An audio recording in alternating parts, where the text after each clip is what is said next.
Les infos sorties avec le mensuel Farandole. Le 16 novembre, à Salon de Provence aura lieu le Salon Kid et Lire, un événement organisé par deux personnes. Nous les avons dans notre studio. Il s'agit de Betty Serré de Rivière, auteure jeunesse de son état, mais pas que. On le découvrira peut-être dans cette interview. Bonjour. Bonjour. Et vous êtes accompagnée de votre co-organisatrice de ce salon, de Sabine Lauré, blogueuse littéraire, notamment de Ma Bibliothèque Bleue. Bonjour. Bonjour. Alors, je pourrais dire même consoeur, puisque vous m'avez avoué un secret terrible. Vous faites vous aussi des intervention radiophonique, c'est ça? Tout à fait. Bon.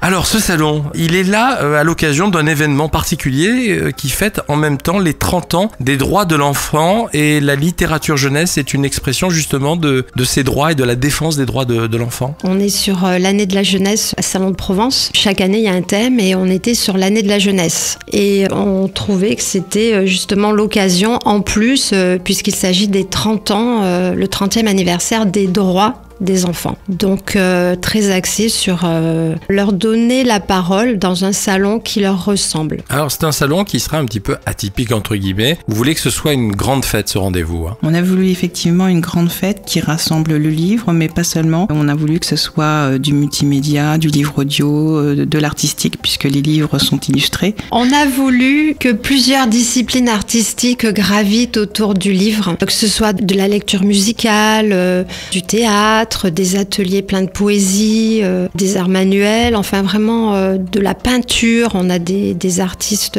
peintres qui vont exposer, du graphe en live. On ne veut pas attirer non plus que le jeune public. Ce salon se veut vraiment ouvert à tous, et notamment aux jeunes, enfin aux adolescents, jeunes adultes. Donc voilà par exemple pourquoi on va avoir des artistes de street art.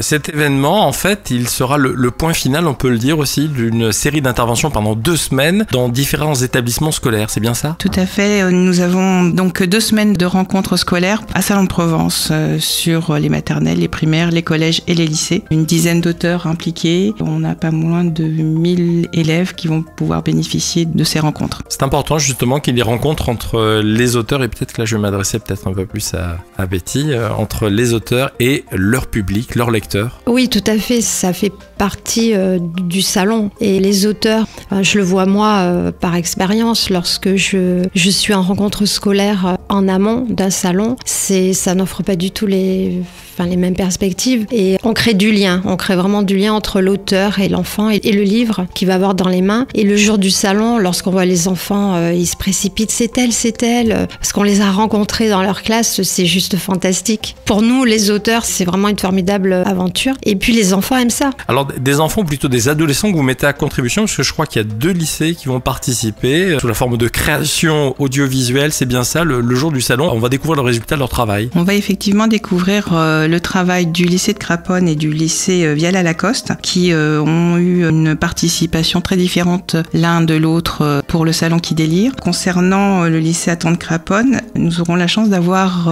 Noémie avec nous, et donc un court-métrage. On va découvrir son expérience qu'elle a vécue en 2018 lorsqu'elle était jury du prix Goncourt des lycéens. Donc une expérience assez riche et exceptionnelle. Et concernant le lycée Viala-Lacoste, donc une classe de première a réalisé un court-métrage dans le cadre des Expressives, et ce court-métrage a été en partie inspiré du livre d'un auteur, Anthony Lucchini, son titre Les Nocturnes, et on verra donc le passage de l'écrit à l'écran, ce que ça peut donner. Les auteurs seront là, bien entendu, le temps d'une journée, et vous m'avez dit, bien entendu, il y aura dédicaces, mais pas que, parce que tout au long de la journée, à rythme régulier, il va y avoir des ateliers, des animations. Oui, il y aura de nombreux ateliers, chaque heure au moins 2 ateliers, animations toutes les heures. Donc un rythme assez dense. Donc on aura un spectacle musical qui va ouvrir le salon dès 10h, une table ronde, on aura aussi du théâtre avec Madame Chuchotti qui va être en déambulation et va créer un lien très très particulier avec le public.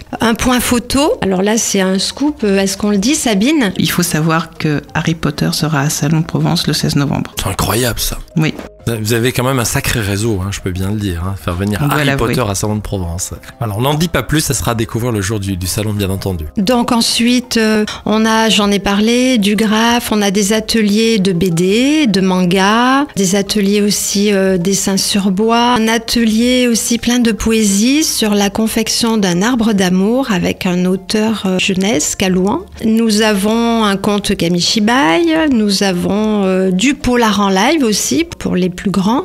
Enfin vraiment énormément de choses. Une table ronde animée par Sabine, avec Noémie justement sur son retour d'expérience. Vous abordez bien entendu les nouvelles technologies, elles seront représentées aussi dans ce salon. Tout à fait, le numérique sera représenté lors de ce salon littéraire parce qu'aujourd'hui le numérique fait partie de notre quotidien, que ce soit pour les plus jeunes comme les plus âgés, pour laisser l'accessibilité à la lecture à tous. Justement, vous n'oubliez pas via ce médium le monde du handicap qui souvent est éloigné pour des problèmes oculaires, ne peuvent pas accéder à les littératures et vous m'avez expliqué que grâce aux tablettes justement, on pouvait encore continuer à avoir une expérience littéraire, c'est ça? Tout à fait, avec les tablettes, les liseuses. Aujourd'hui, nous avons une possibilité de lire confortablement, quel que soit son confort visuel. Et la lecture audio aussi fait partie de ce salon, car nous pourrons découvrir qu'on peut lire avec ses oreilles.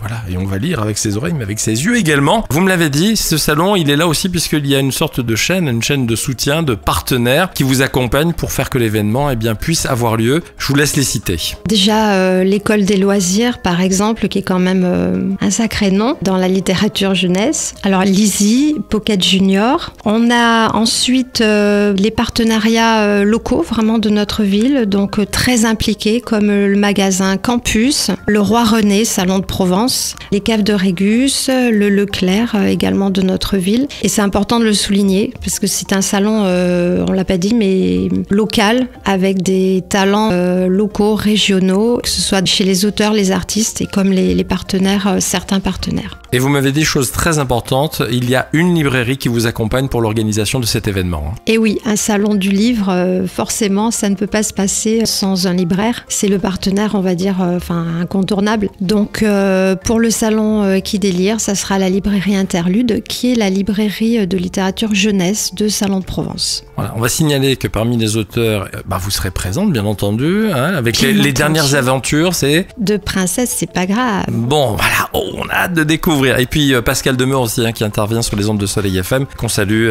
Il sera là avec ses personnages fétiches, bien entendu, lors de ce salon. On invite nos amis auditeurs, on le rappelle, cet événement, il a lieu à Salon de Provence, à l'espace culturel Robert de Lamanon, le samedi 16 novembre de 10h à 18h, non-stop, bien entendu. Et puis on aura plaisir à venir vous y retrouver. Donc, et on rajoute que c'est entièrement gratuit. Et c'est très important de le dire. Merci d'être venu nous présenter ce salon Qui délire. Je rappelle à notre micro, Betty Serré de Rivière, non seulement co-organisatrice mais également auteure jeunesse mais pas que, et Sabine Leray, blogueuse littéraire et co-organisatrice. Merci mesdames, je rappelle à nos amis auditeurs qu'ils retrouveront les liens bien sûr sur la page officielle Facebook de l'événement sur le www.soleilfm.com. Au revoir mesdames. Merci. Merci, au revoir.